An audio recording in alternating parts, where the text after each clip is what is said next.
ሰበር ዜና አሁን በተሰማ መረጃ መሰረት በኢራንና አሜሪካ መካከል ጦርነቱ በድጋሚ ተጀምሯል። በሁለቱም ሀገራት መካከል በሆርሙዝ የባህረ ሰላጤ የተኩስ ልውውጥ ተጀምሯል። በዝርዝር የምታደምጡት ቀዳሚው መረጃችን ነው። የኢራኑ ፕሬዝዳንት መሱድ ፔዚሽኪያን በህዝብ ታይቶ ከማያውቁት ጠቅላይ መሪ ጋር መወያየታቸውን ተናግረዋል።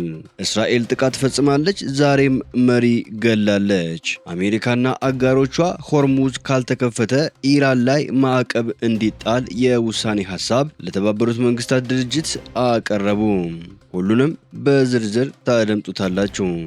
ሰላም ጤና ይስጥልኝ ውድ ተመልካቾቻችን፣ አሁን የተሰሙ ሰበር መረጃዎችን ይዤ ቀርቤያለሁ። አብራችሁን ቆዩ። በቀጣይ ፈጣንና እውነተኛ ሰበር መረጃዎችን በፍጥነት ለመከታተል ቻናሉን ሰብስክራይብ በማድረግ የደወል ምልክቷን በመጫን አሁኑኑ ቤተሰብ ይሁኑ። ይህንን መረጃ ደግሞ ላይክ በማድረግ ቤተሰብነታችሁን ማጠናከር ይችላሉ። አሁን መረጃዎቹን በዝርዝር ወደ እናንተ እናቀርባለን። እስከ ፍጻሜው አብራችሁን ቆዩ።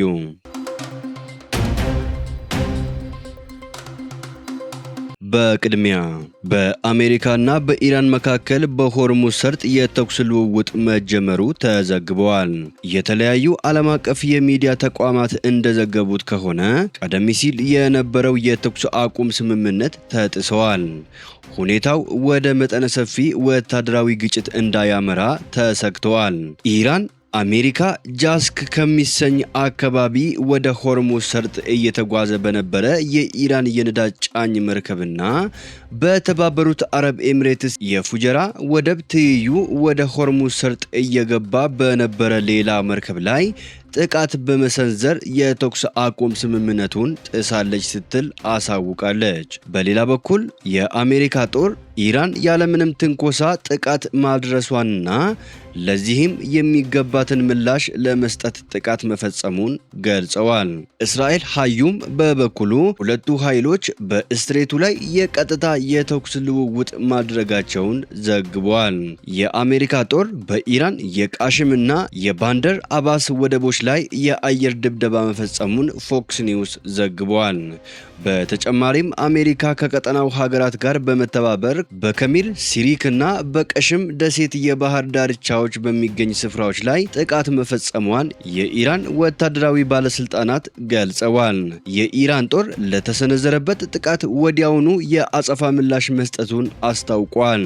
የኢራን ባህር ኃይል በሶስት የአሜሪካ መርከቦች ላይ ጥቃት የፈጸመ መሆኑንና በሆርሙዝ ሰርጥ ምስራቃዊ ክፍልና በቻባሃር ወደብ ደቡባዊ አቅጣጫ በሚገኙ የአሜሪካ የጦር መርከቦች ላይ ከፍተኛ ጉዳት ማድረሱን የሀገሪቱ ሚዲያዎች ዘግበዋል። በዋና ከተማዋ ቴሄራንና በደቡባዊቷ የድንበር አባስ ከተማ ከፍተኛ የፍንዳታ ድምጾች መሰማታቸውም ተዘግበዋል። የኢራን መንግስት ሚዲያዎች በሀገሪቱ የባህር ዳርቻዎች ላይ የተበታተኑ ጥቃቶች እየተፈጸሙ መሆኑን እየዘገቡ ነው። በአሁኑ ወቅት በሆርሙዝ ሰርጥና በኢራን ደቡባዊ የባህር ዳርቻዎች ላይ የሚደረገው የአሜሪካ ጥቃትና የሁለቱ ወገኖች ፍጥጫ እንደቀጠለ ይገኛል። በተያያዘ የአሜሪካ ጦር በሆርሙዝ ባህረ ሰላጤ አቋርጠው ወደ ኦማን ባህረ ሰላጤ በተጓዙ የአሜሪካ ባህር ኃይል ሚሳኤል አጥፊ መርከቦች ላይ ያለ አንዳች ትንኮሳ የተፈጸመን የኢራን ጥቃት ተከትሎ በኢራን ላይ ራስን የመከላከል ጥቃት መፈጸሙን በይፋ አረጋግጠዋል። የአሜሪካ ማዕከላዊ እዝ ባወጣው መግለጫ ዩኤስኤስ ትራክስተን፣ ዩኤስኤስ ራፋኤል ፔራልታና ዩኤስኤስ ሜሰን የተሰኙት የጦር መርከቦች በዓለም አቀፍ የባህር መስመር ላይ ሲጓዙ የኢራን ኃይሎች በርካታ ሚሳኤሎችን፣ ድሮኖችንና ትናንሽ ጀልባዎችን ተጠቅመው ጥቃት ሰንዝረዋል ብለዋል። ማዕከላዊ እዙ አክሎም ወደ መርከቦቹ የተሰነዘሩትን ስጋቶች ሙሉ በሙሉ ማክሸፉን ገልጾ በምንም አይነት የአሜሪካ ንብረት ላይ የደረሰ ጉዳት የለም ሲል አስታውቋል። በዚህ የኢራን ድርጊት ምላሽም ማዕከላዊ እዙ በአሜሪካ ኃይሎች ላይ ለተሰነዘረው ጥቃት ተጠያቂ የሆኑ የኢራን ወታደራዊ ተቋማትን ኢላማ አድርጎ ማጥቃቱን ገልጸዋል። የተመቱት ኢላማዎች የሚሳኤልና የድሮን ማስወንጨፊያ ስፍራዎችን፣ የእዝና ቁጥጥር ማዕከላትን እንዲሁም የስለላ የቅኝትና የመረጃ ማሰባሰቢያ ጣቢያዎችን ያካተቱ መሆናቸውን አስታውቋል። መግለጫው በመጨረሻም ማዕከላዊ እዙ ውጥረቱ እንዲባባስ አይፈልግም፣ ነገር ግን የአሜሪካን ኃይሎች ለመጠበቅ ተገቢውን ቦታ ይዞ ዝግጁ ሆኖ ይቆያል ሲል አቋሙን ግልጽ አድርጓል።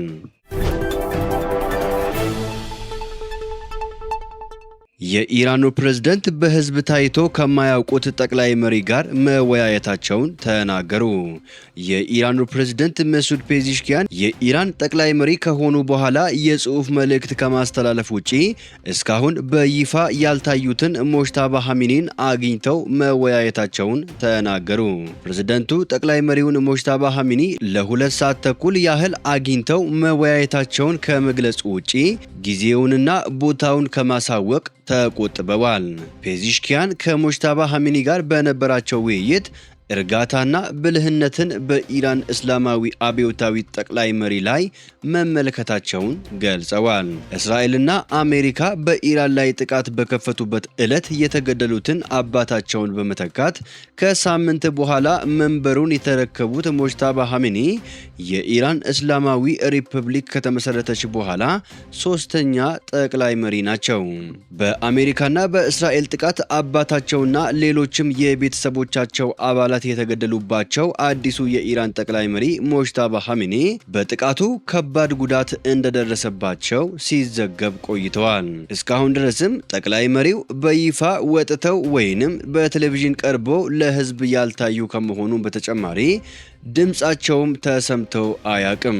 በተለያዩ ጊዜያት የኢራን መገናኛ ብዙሃን የጠቅላይ መሪው ናቸው የተባሉ መልእክቶችን በንባብ ሲያቀርቡ ቆይተዋል። የኢራኑ ፕሬዝዳንት መሱድ ፔዚሽኪያን ከጠቅላይ መሪው ጋር ለሰዓታት የዘለቀ ውይይት ማድረጋቸውን ዛሬ ሲያስተዋውቁ ሞጅታባ ኻሜኒ የእስላማዊ ሪፐብሊክ ጠቅላይ መሪነት ከተረከቡ በኋላ የተደረገ የመጀመሪያው ግንኙነት ስለመሆኑ የታወቀ ነገር የለም። እስራኤል ከሊባኖስ ታጣቂ ቡድን ሄዝቦላ ጋር የምታደርገውን ጦርነት ለመግታት የተኩስ አቁም ስምምነት ከፈጸመች ወዲህ ለመጀመሪያ ጊዜ ዋና ከተማዋ ቤይሩት ውስጥ ጥቃት ፈጸመች። ይህ የእስራኤል ጥቃት ግጭቱን ማስቆም ባልቻለው ስምምነት ላይ ተጨማሪ ጫና ፈጥረዋል። እስራኤል ሊባኖስ ውስጥ በፈጸመችው ጥቃት አንድ የሄዝቦላ ከፍተኛ አዛዥ በዋና ከተማዋ ቤይሩት ደቡባዊ ክፍል ውስጥ መገደሉን ከቡድኑ ጋር ቅርበት ያለው ምንጭ ለፈረንሳይ ዜና ወኪል ተናግረዋል። ይህ ጥቃት እስራኤል በሊባኖስ ላይ ስታካሄድ የቆየውን ወታደራዊ ዘመቻ ያስቆመው የተኩስ አቁም ከተደረሰ በኋላ ከ2 ሳምንት በኋላ ዋና ከተማዋ ቤይሩት ውስጥ የተፈጸመ የመጀመሪያው ጥቃት ነው። የሄዝቦላ ምንጩ ለኤኤፍፒ ዜና ወኪል እንዳስታወቀው በእስራኤል ጥቃት የተገደለው የቡድኑ ከፍተኛ አዛዥ ማሊክ ባሉት እንደሚባልና የሄዝቦላ ሬድዋን ጦር የዘመቻ አዛዥ መሆኑን ገልጸዋል። ያልተረጋገጡ ዘገባዎች እንዳሉት የሄዝቦላ አዛዥ የተገደለው እስራኤል ኢላማ ባደረገችው ሕንፃ ውስጥ ከቡድኑ መሪዎች ጋር ስብሰባ እያደረገ ሳለ ነው። የእስራኤል ጠቅላይ ሚኒስትር ቤንያሚን ኔታንያሁ በበኩላቸው የጦራቸው ጥቃት ኢላማ የሄዝቦላ ራድዋን ጦር አዛዥ መሆኑን ገልጸዋል። አሜሪካና አጋሮቿ ሆርሙዝ ካልተከፈተ ኢራን ላይ ማዕቀብ እንዲጣል የውሳኔ ሐሳብ ለተባበሩት መንግስታት ድርጅት አቀረቡ። አሜሪካና የባህረ ሰላጤው አጋሮቿ ኢራን በሆርሙዝ ወሽመጥ የሚያልፉ መርከቦች ላይ ጥቃት መፈጸሟን ካላቆመች ማዕቀብ እንዲጣልባት ወይም ሌላ እርምጃ እንዲወሰድባት የሚጠይቅ የውሳኔ ሐሳብ ለተባበሩት መንግስታት ማቅረባቸውን አሶሺየትድ ፕሬስ የዜና ወኪል ኤፒ ዘገበ። ለጸጥታው ምክር ቤት የቀረበው የውሳኔ ሐሳብ ኢራን በሆርሙዝ ወሽመጥ ላይ ህገወጥ ክፍያዎችን መጣሏን እንድታቆም እንዲሁም ፈንጂ የተጠመደባቸውን ቦታዎች ሙሉ በሙሉ በማሳወቅ የጉዞ ነፃነትን እንድትፈቅድ ይጠይቃል። የተባበሩት መንግስታት ወሳኝ እርዳታ፣ ማዳበሪያና ሌሎች ምርቶችን በወሽመጡ የሚያልፍበት የሰብአዊ ኮሪደር ለማቋቋም በሚያደርገው ጥረት ውስጥ ኢራን በአስቸኳይ እንድትሳተፍና እንድታመቻች የሚል ጥያቄም መካተቱን ከውሳኔ ሀሳቡ እንደተመለከተ ኤፒ ዘግቧል። አሜሪካና የባህረ ሰላጤው አጋሮቿ ይህን አይነቱን ዲፕሎማሲያዊ ጥረት ሲያደርጉ የመጀመሪያው አይደለም። መጋቢት መጨረሻ ላይ በተካሄደው የጸጥታ ምክር ቤት ስብሰባ ላይ የሆርሙዝ ወሽመጥ እንዲከፈት ለማድረግ የቀረበው የውሳኔ ሀሳብ በቻይናና በሩሲያ ድምፅን በድምፅ የመሻር መብት ውድቅ ተደርጓል። አሜሪካና ኢራን ጊዜያዊ ተኩስ አቁም ላይ መድረሳቸው የተገለጸው ከዚህ ስብሰባ ከሰዓታት በኋላ ነበር። የአሜሪካ የውጭ ጉዳይ ሚኒስቴር ማርኮ ሩቢዮ ማክሰኞ ዕለት ባወጡት መግለጫ ኢራን ወሽመጡን ለመዝጋት በመሞከር መርከቦችን እንደምታጠቃ በመዛት የባህር ፈንጂዎችን በማጥመድና ክፍያ ለመሰብሰብ በመሞከር የዓለምን ኢኮኖሚ አግታ መያዝ ቀጥላለች የሚል ክስ አቅርበዋል። ለጸጥታ ምክር ቤት የቀረበው ውሳኔ ሀሳብ በመጪዎቹ ቀናት ድምፅ ይሰጥበታል ብለው እንደሚጠብቁ ማርኮ ሩቢዮ ለጋዜጠኞች ተናግረዋል።